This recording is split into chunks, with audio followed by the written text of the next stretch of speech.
Hello, good morning all of you. बेटे, आप सभी कैसे हैं? आशा करती हूँ आप सभी अच्छे होंगे और अपने घरों में सुरक्षित होंगे। बेटे, हमने आपकी पाठ्य पुस्तक हिंदी पाठ्य पुस्तक के पाठ 1 से 8 हमने कंप्लीट कर लिए थे। आज हम आपकी हिंदी पुस्तक का पाठ 9 पढ़ेंगे, जिसका शीर्षक है सदाचार। सदाचार क्या होता है बेटा? सदाचार जैसे इसके हम अगर टुकड़े करें तो सदाचार 2 शब्दों से मिलकर बना हुआ होता है। एक सत प्लस आचार। सत का मतलब होता है अच्छा और आचार का मतलब होता है व्यवहार, है ना। तो सदाचार का मतलब क्या हो गया? अच्छा व्यवहार। ठीक है बेटे। तो मनुष्य एक सामाजिक प्राणी है। समाज में रहकर वह कई तरह के काम करता है, क्योंकि उसके भाई जैसे है ना, कोई भी है, जन्म है ना, और उससे संबंधित कोई प्रोग्राम है, शादी वगैरह होते हैं, तो सभी काम समाज में रह के इंसान करता है।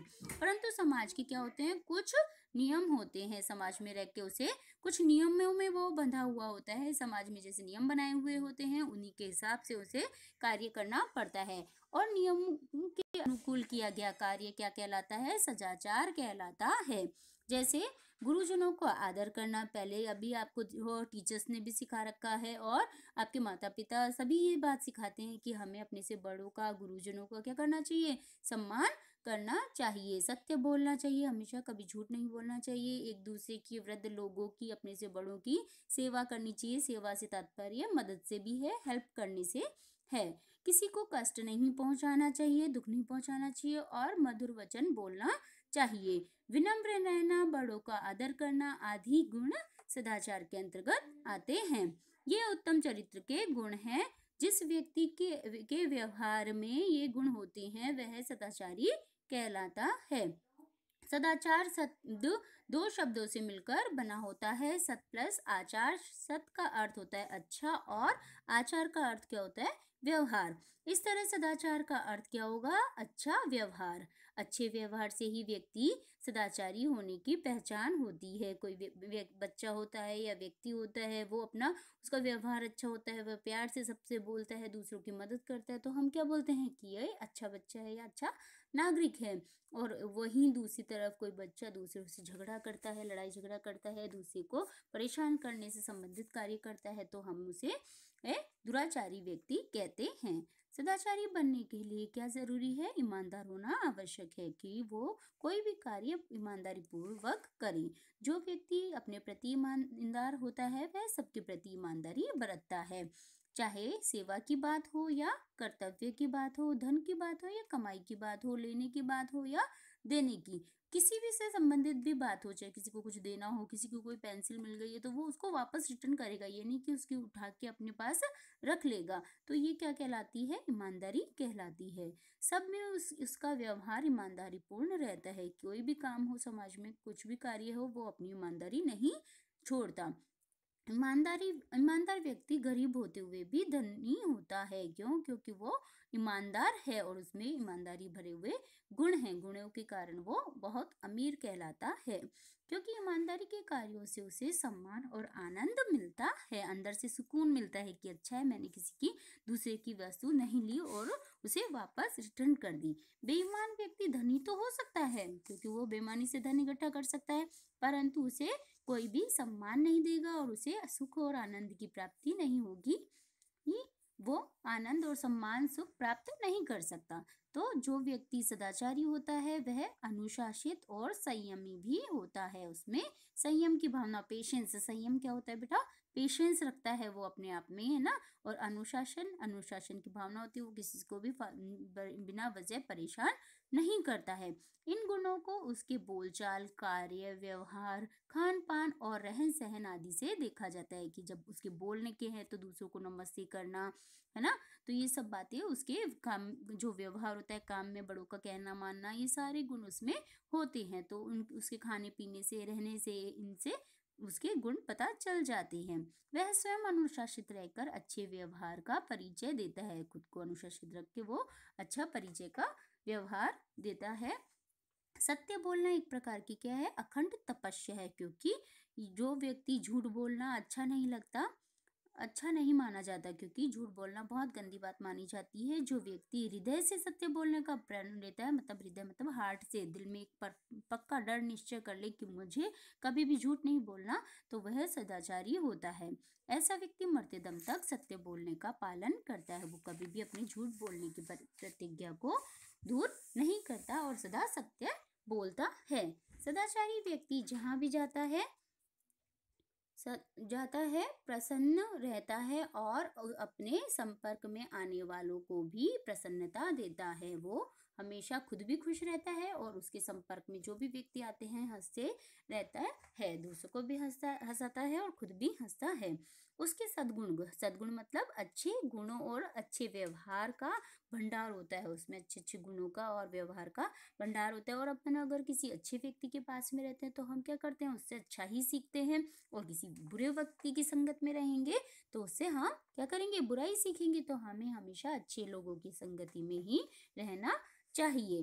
वह झूठी प्रशंसा से प्रभावित नहीं होता। उसकी झूठ मूठ में बड़ाई कर दो तो वो उसमें प्रभावित नहीं होता, उसको अच्छा नहीं लगता और वो निर्भय होता है। किसी की अगर कोई बात है कड़वी लगती है उसे, तो वो उसके सामने ही बोल देता है। तो उसे इस बात का डर नहीं लगता कि वो किस तरह से रिएक्ट करेगा या किस तरह से इसका व्यवहार वो मेरे साथ इसके बाद करेगा।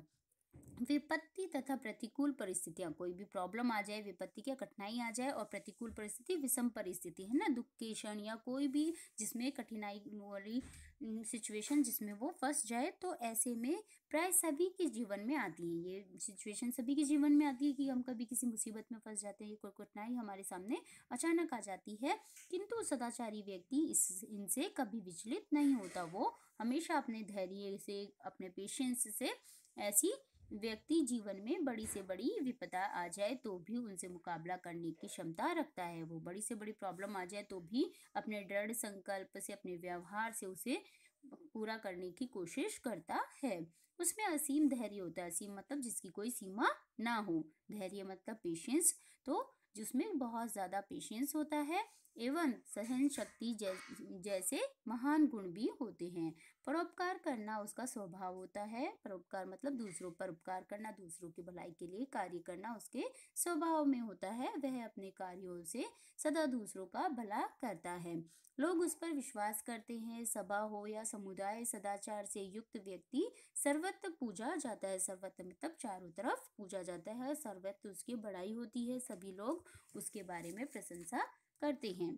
सदाचार सफलता का मार्ग है, क्योंकि जो व्यक्ति सदाचारी होगा वो उसे सफलता जरूर मिलती है। वो कठिनाई भरा जीवन उसका जरूर होता है, पर उसे इसकी जीवन में सफलता का जरूर आती है। वो जो व्यक्ति को मंजिल तक पहुंचाता है वो अपनी मंजिल तक जरूर पहुंचता है। अच्छे व्यवहार के कारण कठिन काम भी सहजता से बन जाते हैं। उसके अच्छे व्यवहार के कारण उसके जो कठिन कार्य भी हैं वो भी आसान, सहजता मतलब आसान हो जाते हैं। इसके द्वारा मनुष्य अपनी असीम शक्ति को प्रकट कर सकता है। सदाचार के बल पर असीम शक्ति को प्रकट करने वाला सामर्थ्यवान मनुष्य संत और महापुरुष के रूप में जाना जाता है। महापुरुष मतलब जिसके कार्य महान हो, ठीक है। तो ऐसा व्यक्ति जो सदाचारी होता है वो महापुरुष की श्रेणी में आता है। ऐसे ही महापुरुष हमारे आदर्श होते हैं। उनका सद्व्यवहार, उनका अच्छा व्यवहार अनुकरणीय मतलब अनुकरण करने योग्य, उनका अनुसरण करना मतलब जैसे उन्होंने किया कार्य वैसा ही हमें करना चाहिए। तो उनका कार्य उनको फॉलो करने वाला होता है, ठीक है। हमें परस्पर मतलब आपस में सद्व्यवहार करना चाहिए। सद्व्यवहार ही वास्तव में सदाचार है। हम किसी से भी अच्छा व्यवहार करेंगे तो वो ही सच्चाई में अपने आप में क्या है, सदाचार है। तो बेटे ये आपका चैप्टर कंप्लीट हो गया है। इस चैप्टर में आपको सदाचार के बारे में विस्तार पूर्वक बताया गया है। सदाचार मतलब मनुष्य के, ठीक है बेटा। तो ये चैप्टर मैंने आपको कंप्लीट करवा दिया है। इस चैप्टर के आप प्रश्न उत्तर है ना इसकी करने की कोशिश करेंगे चैप्टर में कि कौन कौन से आपको आते हैं, इसके कठिन रिक्त स्थान है ना, और प्रश्न 1 व 2 आप अपने आप करने की कोशिश करना। और भाषा की बात वाले प्रश्न इजी हैं तो वो भी आप करने की कोशिश करना। अगले वीडियो में मैं आपके इसके प्रश्न उत्तर करवाऊंगी, ठीक है। और आपको इस चैप्टर की एक बार रीडिंग करनी है और इसे एक बार एक पेज इसका सुलेख का आज आपको करना है। ठीक है बेटे, अगले वीडियो में हम दोबारा मिलेंगे बेटे इसके प्रश्नोत्तर कठिन शब्द शब्दार्थ के साथ। तब तक के लिए बाय बाय, अपना ख्याल रख लीजिए और घर से बाहर बिल्कुल मत निकलिए। ठीक है, हैव अ नाइस डे बेटा, थैंक यू।